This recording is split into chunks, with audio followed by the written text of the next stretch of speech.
आणि आता मुंबई उपनगरातल्या टॉप 9 बातम्या।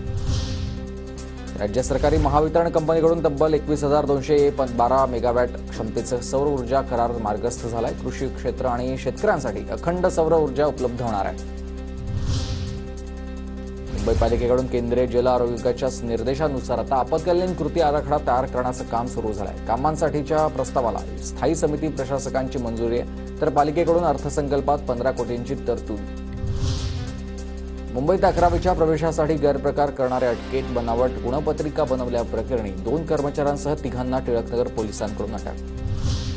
मुंबई विद्यापीठाकडून बहुविद्याशाखीय ओपन इलेक्टिव्हच्या व्याप्तीमध्ये वाढ, विद्या परिषदेच्या बैठकीत मान्यता। आता ही संख्या 100च्या पुढे जाईल।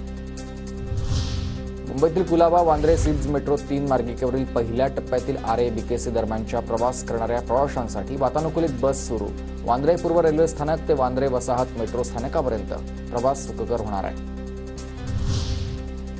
MMRDA बाळासाहेब ठाकरे राष्ट्रीय स्मारकाचं काम 2 टप्प्यांमध्ये उभारणार। पहिल्या टप्प्याचं काम 99% पूर्ण झालंय, तर जानेवारी 2025 मध्ये पहिल्या टप्प्याचं लोकार्पण करण्याचं नियोजन आहे।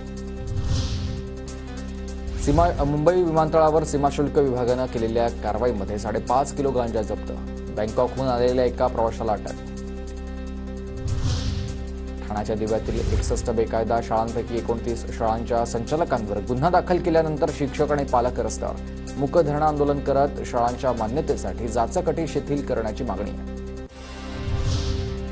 नवी मुंबईतील ठाणे खाडी क्षेत्राचं आता योग्य रीतीनं जतन व्हावं यासाठी मुंबई उच्च न्यायालयाला देखरेख करण्याचे सर्वोच्च न्यायालयाचे निर्देश आहेत। अनधिकृत बांधकामं, विकास कामं, प्रकल्प यांच्या रेट्यामध्ये ठाणे खाडीचं क्षेत्र कमी होत असल्यानंच चिंतेचं वातावरण आहे।